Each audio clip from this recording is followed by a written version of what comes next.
यार SSC protest में तो एक बात समझ में आ गई कि अगर आपको पॉलिटिक्स में एंट्री पानी है, पॉलिटिक्स में एंटर करना है और आपके पास कोई भी पॉलिटिकल बैकग्राउंड नहीं है, तो सबसे पहले आपको यूट्यूब पर पढ़ाते हुए बच्चों को यह एहसास दिला देना, ये फीलिंग दे देनी है कि यही मास्टर है इकलौता जो हमारे लिए क्या है, बस क्रांति लेकर आएगा। अब मतलब ये मास्टर जो है वो इतने रौद्र रूप में नजर आ रहे हैं मानो अमेरिकी क्रांति, रशियन क्रांति के जनक यही है।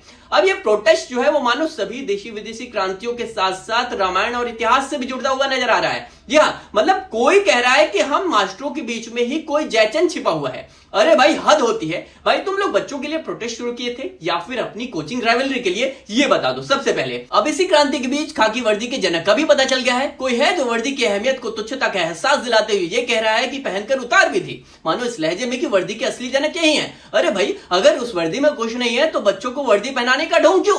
और कुछ तो ऐसे हैं जो गाड़ियों में एक्साइज का इंस्पेक्टर लिखवाकर मजे में घूम रहे हैं, मानो एक्साइज विभाग में अगर इंस्पेक्टर बनना है, उस पर तैनाती पानी है तो इसी मास्टर से पढ़ना है। मेरे भाई अगर इतना ही रुतबा और पैसा था और खासकर देश सेवा की भावना थी तो ज्वाइन क्यों नहीं किया? अब कुछ तो तानाशाही के कीड़े ये कह सकते हैं कि वो बच्चों को पढ़ाकर देश सेवा कर रहे हैं। अरे अगर इतनी भावना है देश सेवा की तो सारे लेक्चर, सारे टीचर यूट्यूब पर फ्री में अपलोड कर दो।